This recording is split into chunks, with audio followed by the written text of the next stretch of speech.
This is our 2024-25 Welcome Back to School podcast. I'm Russell Rogers, Superintendent of Schools and resident of Vernon Township. I'm here with two principals, Mrs. Young from Vernon Township High School and Mrs. Jackie Van Orden from Glen Meadow Middle School. We're excited and eager for the start of the school year, which will be a full day of school for students on September 5th. Teachers will be in on the 3rd and 4th. Bus schedules will be released on Friday, August 16th with a detailed email. On August 20th at 3 p.m., class schedules will be available in Genesis. Please take your time filling out the forms as they help impact and support school and state funding. So take your time on those forms. None of your classes are going to change as you're completing them, so we can get accurate information on your families and the proper funding for our school district. Although school's starting September 5th, we have to know sports and band have already started at the high school. The high school marching band camp was held this past summer, and tennis, cheerleading, and football started Monday. Next week, the remaining sports will be starting. It's exciting to see students return to the campus. It's filled with all the sports and students excited to be back in school again. So although they return September 5th, they're already with us right now at the high school in their sports, and soon it'll be at the middle school as well. Mrs. Young, did you want to talk about some of the sports and the successes and the band that we've had success with last year at the high school? Absolutely. At the high school, we're looking forward to another great year. It might be hard to top because we had such a fantastic year last year. In regards to athletics, I think we had, if not the best fall season ever. We won 6 out of 8 of our conferences. Our winter girls skiing, girls wrestling, they did a phenomenal job. Boys basketball, we were HWS champions. Our boys volleyball team won their conference as well. So we had a really, really good sports season last year, and we're looking forward to a great one this year. Our marching band last year was the first time ever that they placed first in a New Jersey state competition. So, I mean, they're phenomenal. We hear them out there. I love when I hear some community members saying they can hear the band from their yards and they enjoy it over the summer. So it's, it was a great season overall, a great year overall when it came to sports and marching band, as well as our clubs. I mean, our clubs did a phenomenal job last year with just growing. We had some new advisors that are really learning what the club entails and how to make it grow, and we're hopeful that our new incoming 9th graders join as many clubs as possible, because it's nice to see students outside of the classroom really thriving in areas that they enjoy. I encourage all students to participate in a club or activity, to actively participate in high school while they're there. It's a great way to make friends and connections while you're there in high school. And Mrs. Van Orden, we have a great CCLC program at Glen Meadow, as well as a couple sports this fall. If you could talk to us about that a little bit. I'm really excited for the CCLC as we move into another year. Over the summer, we had over 100 students in grades 6, 7, and 8. They took trips to Liberty Science Center, Treescape, as well as Van Saun Park and Zoo.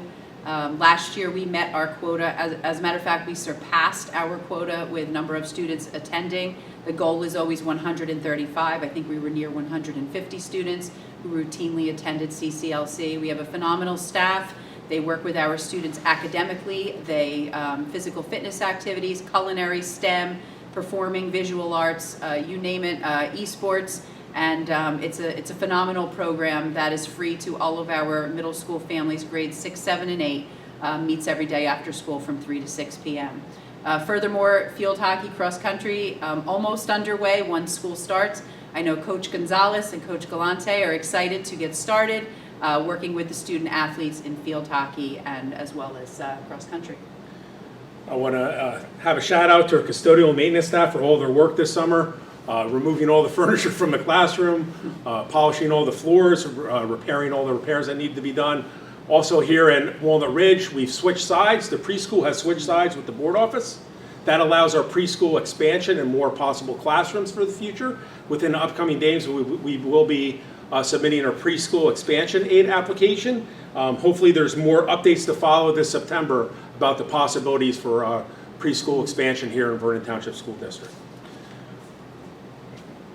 We have also many other projects we've been working at throughout the summer. We've updated the entire fire system at the high school. That's nearly complete.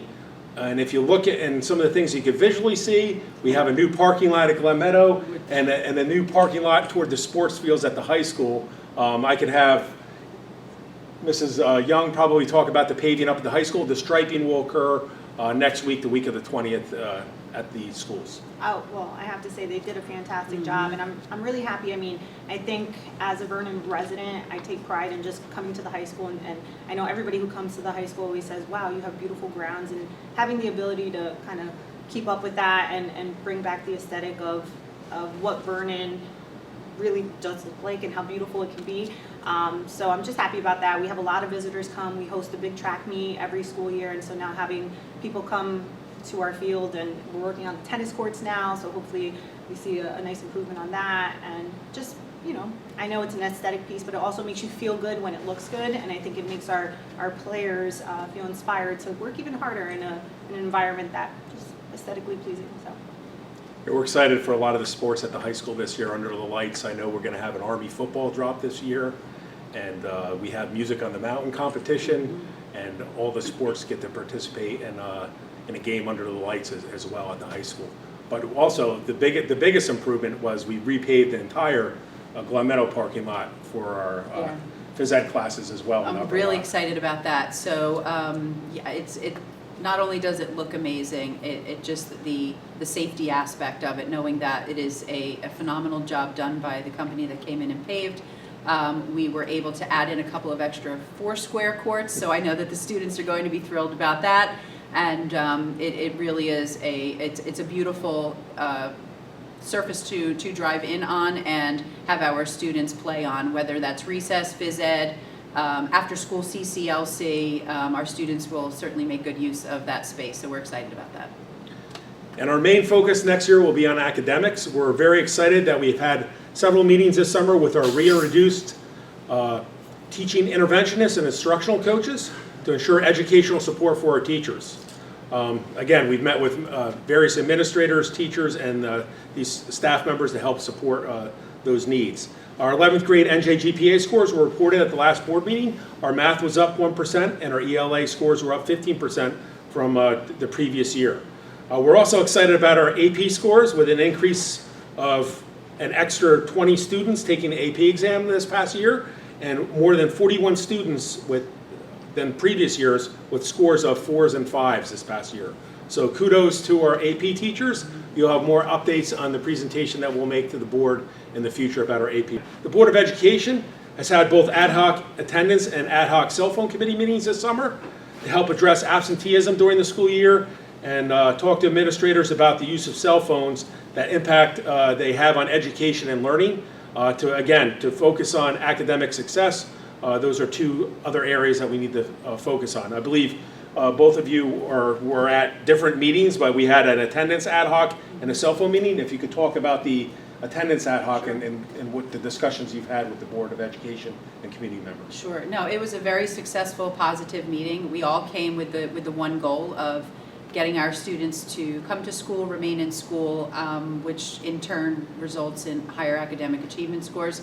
I think we all came with the same approach. We want to have a proactive approach rather than a reactive approach. So we're looking to, right at the beginning of the school year, support our students who struggle with absenteeism, support our families, see how we can best relay our resources to them so that they do feel that we're working together as a way to get our students in the building so that they're there to learn and to succeed with their education. So we want all of our students in school, we need all of our students in school, but we're here to support the families to get them there. And we've had conversation over the last several years about cell phone usage, and maybe Mrs. Young, if you could talk about the cell phone ad hoc committee. Absolutely. So it's funny, I think about the upcoming school year, right? And so we have all these fantastic CTE programs. We have these amazing AP teachers going out there and giving their best and supporting students academically, and just overall teachers working hard. We offer some fantastic electives, core courses, and so I think the overarching concern is that the world that we're living in today, right? Our students are forever living in two worlds. They're living in the present and they're living in the cell phone world. And unfortunately, the cell phone is always going to be more stimulating than the real world. And our teachers are giving it their all and they're trying their best, but we know that we want our children back. We want our students back. And it's a hard battle. It's a hard battle to get your child's full attention when there's so much that a cell phone can offer that we can't do in real time, right? And so how do we do it? And ultimately, collectively, we spoke about, you know, kind of weeding our students away from the cell phone and saying, we need you here, we need you present. And what we get back from that ultimately is better conversations with our students, getting to know them. I always say, if you try to be on your cell phone and watch a Netflix show, you can't. You have to keep hitting rewind because your cell phone is so intriguing when you're looking at certain things, and that's what's happening in the classroom. And you know, we want to educate our students on how to use cell phones appropriately and how to leave your digital footprint, because it's out there, but at the same time knowing that our core reason for being in school is academics, right? It's to learn and to grow as individuals. And if there's two things, everybody's path after high school is going to be different, right? You can go to college, 2-year program, the military, the workforce, but two of the most important things that I think are consistent wherever you go, it's being present and being able to utilize technology correctly and appropriately. And so that means being here and being able to not be on your cell phone, right? And that's a challenge. I think it's a challenge for adults, it's a challenge for students, but we need to set the example as the adults. And so our staff, my teachers, the administration, we're all on board with saying we can't be on our cell phones during the instructional time. And so if they're available and they're at reach, they're going to be used, and we all know that. So our goal for next year is to not have cell phones in the instructional classroom. If they're not there, they're less likely to want to try and use them. And so starting next school year, students will be coming into the building. Every student is assigned a locker, and students will be asked to place their cell phone in their locker. And then once they go into their classroom, give their full attention to the teacher. Be there 100% for those 40 minutes that you're in there. Absorb what you can. And then when you leave there, we have our unit lunch time, which is 57 minutes of time where it's non-instructional. And at the high school level, if students want to utilize their cell phones during that time, we understand that there's, you know, that need if you're maybe an introvert and you just kind of like to be to yourself and not in a big group during lunchtime, that's fine. If you want to utilize your cell phone for academic purposes during lunchtime, that's okay too. But we're a one-to-one district where all students have Chromebooks and they have the technology that they need, the accessibility to look up information that they need for their academic courses right in front of them on their Chromebooks. And so the use of cell phones is pretty relevant. So that's the goal. And then once they're back in their instructional classes, cell phones go back in their lockers. We know that we're a busing district, so students need their cell phones after school. That's super important to be able to contact their parents if they're walking home from the bus. So it's not that cell phones are not allowed in the building at the high school, but they are not allowed in the instructional classroom during instructional time. And I believe we have that similar philosophy at Glen Meadow. We as do. well. So much like Ms. Young spoke about with the the teachers and their concerns, Glen Meadow, there's a phenomenal faculty and staff there, and that is a number one concern amongst administrators, faculty, and staff is making sure our students are present. And we're finding that it's difficult for them to be present when they're engaged with the technology in their hands. And that goes for all of us, administrators, teachers, faculty, staff, and the students. And much like Ms. Young spoke of, the same process will take hold at Glen Meadow. So students will enter the building in the morning and will be expected to put their cell phones turned off in their lockers. At the end of the school day, or they certainly have access to their lockers again at the end of the school day to retrieve their cell phones. Much like Ms. Young spoke about with the after-school activities, without the busing there will be times we're coming home from that cross-country meet, we're coming home from the field hockey game. They're going to need their devices in order to reach out to their parent or guardian, letting them know about a return time or a pickup time. But we find too that we want our students present. We want them communicating. We want them interacting with one another. And it really starts from the top down with us. So, limited, if any, cell phone use and more focused on the instruction in the classroom, and really giving our phenomenal teachers an opportunity to reach every learner without contending with the attention that a cell phone takes from a student. So we're looking to do the same at the middle school as well, but keeping them in the lockers all day long. And when we talk about increased test scores, right, we want to increase our test scores, and I know it's not all about the test, but increase enrollment in AP classes, increase students going to four-year colleges, two-year, whatever it is that our goal is. I know that having kids embrace the moment and be present in the moment that's going to have a direct correlation with it, because now they're absorbing more information. I think they say it's not true. You can't multitask. It's actually not a real thing, right? And it's true, because when students are on their cell phones, they're not fully engaged. And like Mrs. Van Orden said, we have a phenomenal group of teachers that are willing to give it their all in ensuring that our students are getting the best possible education, but they need all of them, and that's the goal for next year.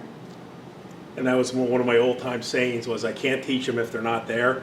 And I believe the administration and committee believe that a focus on improving student attendance and new cell phone rules will help improve learning in the classroom by helping them be present in the classroom as well.